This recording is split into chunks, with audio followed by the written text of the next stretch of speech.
കാസർഗോഡ് കേന്ദ്ര സർവകലാശാലയിലെ assistant professor Iftikhar അഹമ്മദിനെ വീണ്ടും സസ്പെൻഡ് ചെയ്തു. കണ്ണൂരിൽ യുവതിയോട് മോശമായി പെരുമാറിയതിന് അറസ്റ്റിലായതിനെ തുടർന്നാണ് നടപടി. സമാനമായ കേസിൽ സസ്പെൻഷനിലിരുന്ന അധ്യാപകനെ 2 ആഴ്ച മുമ്പായിരുന്നു തിരിച്ചെടുത്തത്. കണ്ണൂരിൽ അമ്യൂസ്മെന്റ് പാർക്കിൽ യുവതിയോട് മോശമായി പെരുമാറിയതിന് കണ്ണൂർ ജില്ലാ ജയിലിൽ റിമാൻഡിലായതിനെ തുടർന്നാണ് അസിസ്റ്റന്റ് പ്രൊഫസർ ഡോക്ടർ ഇഫ്തിഖർ അഹമ്മദിനെ കേന്ദ്ര സർവകലാശാല സസ്പെൻഡ് ചെയ്തത്. റിമാൻഡിലായി 48 മണിക്കൂർ കഴിഞ്ഞ സാഹചര്യത്തിലാണ് സസ്പെൻഷൻ എന്ന vice chancellor in charge doctor KC Baiju ഇറക്കിയ ഉത്തരവിൽ പറയുന്നു. കണ്ണൂരിലെ അമ്യൂസ്മെന്റ് പാർക്കിൽ തിങ്കളാഴ്ചയാണ് കേസിനാസ്പദമായ സംഭവം നടന്നത്. കുടുംബസമേതം വിസ്മയ പാർക്കിൽ വേനലവധിക്കെത്തിയ മലപ്പുറം സ്വദേശിനിയായ 22-കാരിക്ക് നേരെയായിരുന്നു ഇഫ്തിഖറിന്റെ അതിക്രമം. ഇന്ത്യൻ ശിക്ഷാ നിയമത്തിലെ 384, 384(1) വകുപ്പുകൾ പ്രകാരമാണ് കേസെടുത്തത്.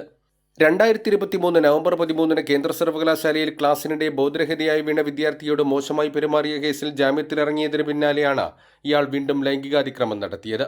സംഭവത്തിൽ സംഘപരിവാർ സഹയാത്രികനായ അധ്യാപകനെ സംരക്ഷിക്കുന്ന നിലപാടാണ് കേന്ദ്ര സർവകലാശാല എടുത്തത്. സസ്പെൻഷനിലായിരുന്ന അധ്യാപകനെ മെയ് 3 തരം താഴ്ത്തി സർവീസിൽ തിരിച്ചെടുത്തിരുന്നു. ഇതിനിടെ ഇഫ്തിഖറിനെതിരെ കൂടുതൽ പൂർവ്വ വിദ്യാർത്ഥികൾ സമൂഹ മാധ്യമങ്ങളിലൂടെ ഉൾപ്പെടെ പരാതിയുമായി രംഗത്തെത്തിയിട്ടുണ്ട്. കൈരളി ന്യൂസ്, കാസർഗോഡ്.